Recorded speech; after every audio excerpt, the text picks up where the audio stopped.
Welcome, friends, pigs in a blanket, to another fabulous episode of the InfoHazard podcast show. It's NewsHazard, where the news may be bad, but the show is all right. Danny, take it away. What happened this week? I've got some big things, some small things. The first one's kind of a small thing, but, it's just one of those ones that's like, it's too funny not to mention. I feel like the headline kind of speaks for itself in that, beyond satire way. So the headline from NBC News is, Representative Nancy Mace said she would debate anyone at a town hall where her opponents were asked to leave. She'll debate them in private. She'll debate them, but she just won't let them debate back. I mean, that's basically what it boils down to. But if they're gagged and being dragged out of the room, how's that her fault? It's just like the absolute shamelessness of it, debate me, but, you can't actually debate me because I kicked you out of the event. This has bugged me forever. Politicians will just, they just make an argument, for the thing that they've already decided on.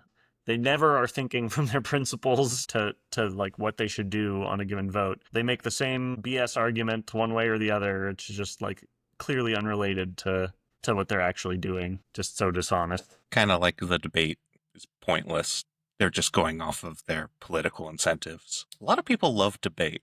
Not me. I see it as somewhat dishonest. Not my preferred method. I prefer trial by combat. I feel like, hell, have you ever watched a debate and learned anything or changed your mind or decided you liked or disliked a person more or less than you did before? Other than obviously Joe Biden versus Trump in 24, where you learned. Have I ever honestly engaged with a political debate? Not at the presidential level, no. I mean, my mind was made up long before any sort of presidential debate. Maybe if it was two local politicians, but I don't think I've honestly seen any mayoral level debate. They do them, I'm sure. I've never seen one in person or on the internet. I sort of suspect that if a competent Democrat was running against Nancy Mace and they debated her, in a televised debate that was run reasonably, she would be blatantly revealed as a fraud to anyone with the attention span to watch such a thing. How many of the voters in her district does that describe, do you think? I don't actually know where she is from. Probably thousands. You set up 100 reasons why the optimistic thing you would see happening wouldn't happen, and then you appeal to the audience's sense of hope and optimism. Debates are never ingenuous, I guess the opposite of disingenuous. They're always just going off of pre-prepared talking points, and no one's changing their minds. It's not really an exchange of ideas so much as a performance piece. And also, I think that she would get totally owned in a debate and people would totally change their mind.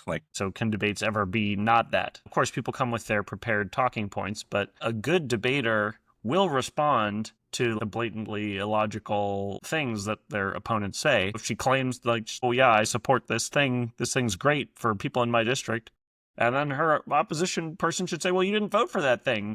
So if it was so great, why didn't you vote for it? You suck, right? There's nothing that the American voter hates more than contradictory and illogical statements. And wait, oh my God. No, I see who's president now. No, they actually love that. Did the switcheroo, classic switcheroo. Oh, we're having fun. Marking some good news trends. According to Gallup polling, Donald Trump has lost the support of 10% of all U.S. adults since he entered office. When he entered, he had 47% approval. Now he has 37%. To put that in perspective, that's the same as if for every living person in Australia, one adult in the U.S. changed their mind about Donald Trump from support to not support. He's losing big in the dingo demographic. In 8 months, dude. So that's pretty insane. 26 million people changed their minds about Donald Trump in just 8 months. Yeah. That's a savage rebuke of my argument that nobody changes their mind and nothing ever happens. True inside viewers of this podcast will know that we started it to change one person's mind, and he is included in this demographic. Yeah, so how many hundreds of thousands of those people's minds were changed by InfoHazard? Yeah, uncountably high, I'm sure. Yeah. And because we have that inside track, we have some insight as to why some of those people may have changed their views on Donald Trump. It's largely because of the big, beautiful bill in the one case, campaigning on reducing the deficit and then increasing it by I think also his reckless, insane immigration policies have lost some people. Lots of his supporters like them. That is literally what they wanted when they were asking for the mass deportations now. But somehow other people were fooled into thinking that he actually was only talking about criminals and gang members, which was, of course, absurd. But yeah, I think, reality was it. You may remember our model of the things that would hold back Donald Trump and restrain him from getting what he wants, and reality is one of them. And the will of the people was another one. So good. Yeah, let's make sure we get a midterm. All right. Another thing that happened was the U.S. doubled the reward for arresting Venezuela's president to $50 million. So if you manage to arrest Nicolas Maduro and bring him to the U.S., they will pay you $50 million, which may explain all these half-cocked, coup attempts that we briefly discussed in the past. So that's what that's all about. I don't know. It does start to make more sense when you add this. So apparently in Trump's first term, he'd started it off at 15 million reward. Did Biden keep this? I guess I wasn't quite able to find a good source because everyone just skips over it. They're like, in Trump's first term, he did this. And then now he's done this. Well, that's because they're all just copying from each other. Yeah, basically. Then we're copying from them. But at least we ask questions. Well, who's passing? Yeah, I saw this news headline and it raised a lot more questions than it answered. Doubled from 20. There was already a bounty on a sitting head of state. I guess different countries have bounties on different heads of state. The International Criminal Court wants to arrest Benjamin Netanyahu. And Putin, right? And Putin, which is ironic since he's coming to Alaska. But so anyway. Oh. Talking about... Maybe we should arrest him. Hey, that's a domestic flight. Trump could probably make 50 million, right? I don't know. Does someone have a ransom out on him? Yeah. No? I think if he realized he could sell out his best friend for a couple of bucks, it would definitely be on his to-do list. Even if that friend has a nuclear arsenal. Oh, but 50 million, it's starting to look somewhat tempting, actually. How's your Spanish? Hablo un poquitísimo de español. Poquísimo. That's how I know you're legit. Legitissimo. But so... About Nicolas Maduro, Pam Bondi said that DEA had seized 30 tons of cocaine that was linked to him, and nearly 7 tons of which was linked directly to himself, not just his associates. Which I found kind of funny, because it's the scaled-up version of, sprinkle a little crack on him, He's doing drugs, we gotta arrest him. Everyone try to visualize 30 tons of cocaine. Is it that he's doing drugs or he's selling drugs? I think when you're doing, in the tons of cocaine, he's selling that much, right? Nobody can do that much. Yeah, I don't think anyone's connected to 30 tons of cocaine and lived to tell the tale. Maybe Cocaine Bear. That's the only one. Bears have different constitutions, and they're huge party animals. Lil Wayne could probably handle a ton of cocaine. 30 tons? I don't think so. Now, Big Wayne. Definitely. All right. And a small piece of good news. The Venetian has become the last major casino to be unionized. So all the major casinos on the Las Vegas Strip are now unionized just in time for Trump to blow up international travel and bring Las Vegas crashing down. Does a business have to consent to being unionized? What happens for a business to become unionized? I think if enough of the workers want to start a union, the business has to let them. So they have to confine themselves to propaganda and shit. But they're not allowed to send in the Pinkertons anymore. Kind of. So the workers, they vote on whether or not to have a union. And if they vote to have a union, then they work up a contract, which they then pass off to their employer, and their employer has the opportunity to sign it or not sign it. Now, if you don't sign it, then you might not have workers anymore. So that's the sort of carrot and stick of it all. Got it. And then typically a contract like this would have stuff about wages and working conditions and stuff like that, but also would require that every employee of the company be in the union? Depends on the state, I think, for this, actually, whether or not the union is allowed to have a closed shop or not.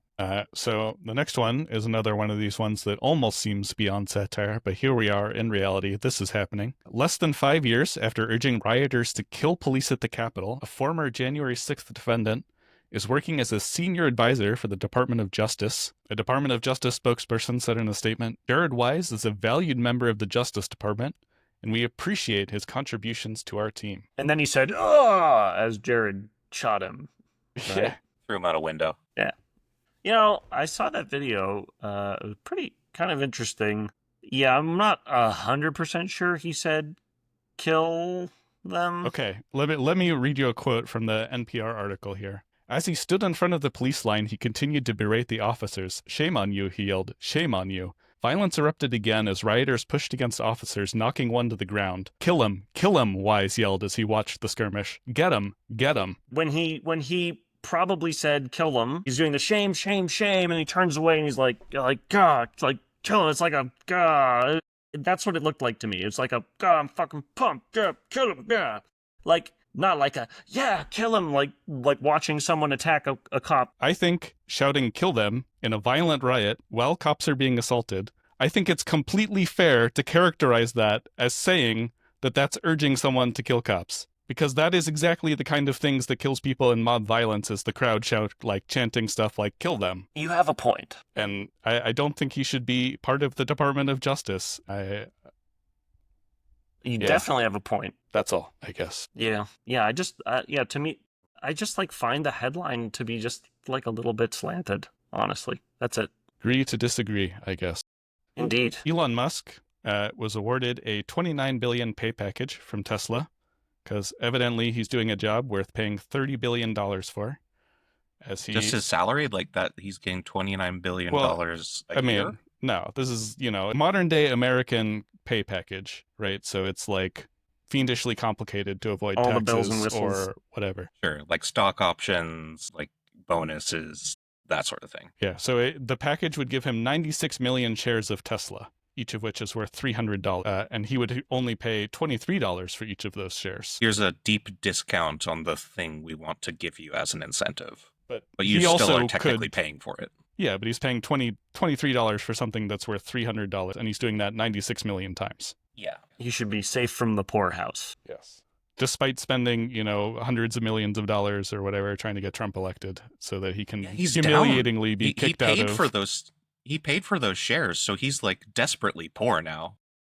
Guys, where'd all his money go? It's all tied up. You could never take any sort of assets from him. Not even if you like got in your car right now, like took a rifle, went to his house and held him at gunpoint. Okay. I know this is a quick segment, but I made a graph. I saw that Danny was going to do this, and I know Nice. I know that Danny doesn't think that Elon is a good CEO. Okay, well, so that's what I was going to talk about is he a good CEO or not? Okay, right. And that it totally depends on what you mean by good CEO. And I made this chart to show the sad reason why he's worth it. This is a chart of price to earning ratios of publicly traded companies, some big companies you might have heard of, Microsoft, Toyota, Ford. Okay, you'll notice I've got software companies in green and automakers in blue. PE ratio, price earning ratio, is like a common thing that like the simple metric traders use to say like, okay, is a company overvalued? Is it undervalued? Right? Because if you can get it for a low price when it's earning lots of money, that'd be a good deal. You can see here, Tesla is this spectacular outlier, but also you can see that it's very common for software companies to be valued much higher than non-software companies when it comes to this metric. I think the basic reason for that is software has insane margins and this insane ability to scale quickly, whereas things like car companies, they have to build out huge factories and it's much harder to be adaptable in the way that software companies are. I was going to say it's because car companies produce something of actual value. That's an interesting take. But I mean, so that is whatever. It's actual intangible. Value. Yeah, like the more intangible it is, the more you can like hype it up and not actually provide any value. Yeah, I mean, we have Tesla, which makes cars.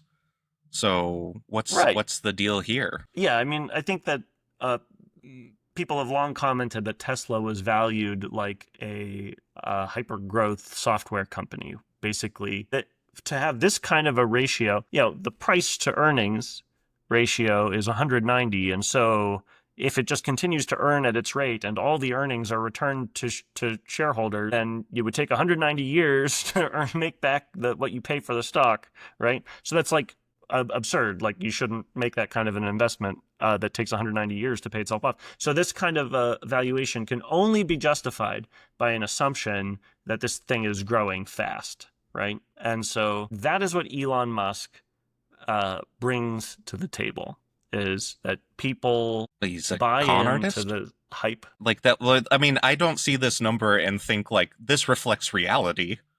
No, yeah, no, hype. No, like No, this is a clear example of fraudulent, um, I mean, it's not you know, fraudulent. like It's activity. just dumbness, right? People are Yeah. like, "Oh, Elon's a genius, dude." Yeah, no, right. It's like a speculative kind of bubble type thing, all in one company. And in 20 years, only Teslas will be driving on the streets without human drivers, and no other car company will exist. Yeah, and they'll Yeah, have this humanoid is robots like- in every home, right?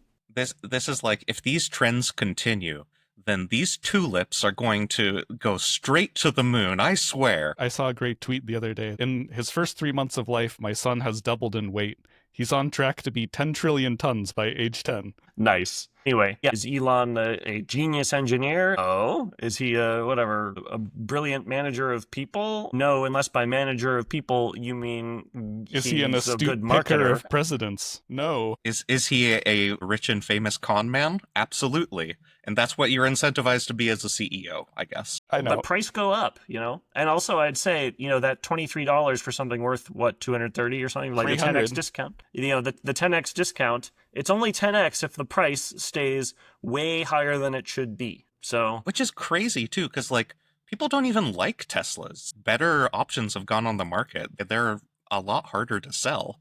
How can they maintain this price to earnings figure? It's just financial, Elon stands. like, fraud. let me give you a little bit of the dream scenario here. So Tesla is trying supposedly to make, they have like a human shaped robot, right? And they have lots of people working on AGI or AI and robotics and stuff and self-driving cars. And so, if in 5 years, every home in America has half of American households have a humanoid robot that they paid $20,000 for that does all their chores, and they're all Teslas, then maybe that would be worth half. Maybe Tesla would be worth half of its price. Yeah. I want to have another family member, but I hate love. So I'm going to throw the money I would put into childcare and food and board, and I'm going to put that into a robot. There you go. That's Now you're thinking with capitalism. wants more family members, but not love. That's Elon's philosophy in a nutshell.